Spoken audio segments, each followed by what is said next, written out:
မင်္ဂလာပါချူရနာအောင်လငယ်စုရရေးပြန်လဲကြိုဆိုလိုက်ပါရဲ့နော်ဒါလေးကတော့3တန်ပေါ် next ပေါ့ဒီမှာဆိုရင်ညီတို့လေးလာတဲ့အကြောင်းအရာလေးတွေပေါ့နော်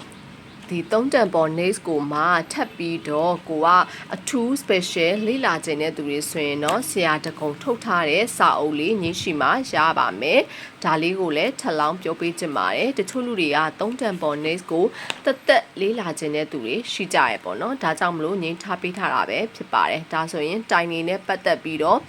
ညီတို့လေးလာရမှာပဲဖြစ်ပါတယ်โอเคဒါလေးကကြတော့လက်တွေ့နဲ့ပတ်သက်တဲ့ဟာပေါ့ဒီမှာဆိုရင်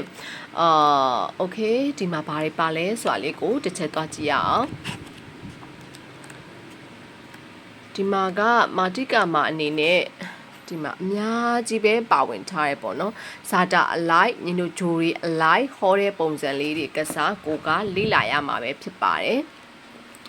ဒီမှာဆိုရင်အသေးစိတ်နီးပါးကိုယ့်ရဲ့ယာတီကိုအလိုက်ကိုဘယ်နေရာမှာဘလို့ရှိနေလဲဒီလိုပုံစံမျိုးလေးတွေပေါ့နော်ဒီမှာဆိုရင်နော်အင်ရှင်ဂျိုတွေကိုဘလို့ပုံစံမျိုးနဲ့ညီတို့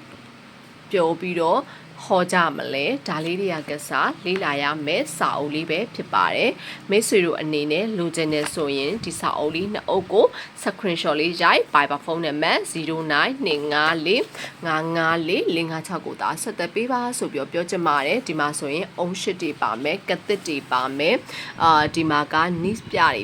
အတွက်ကြောင့်မလို့မိတ်ဆွေတို့အနေနဲ့နှစ်ခက်နဲ့ပတ်သက်ပြီးတော့လေးလာကျင်လာပြီးဆိုရင်တော့ဒါလေးကိုယူပါဆိုပြီးပြောချင်ပါတယ်ဘိုင်ဘိုင်နောက် video တွေမှာအများကြီးပြန်ဆုံတွေ့ပါမယ် Viber ဖုန်းနံပါတ်0925454556ကိုသာဆက်သွယ်ပေးပါ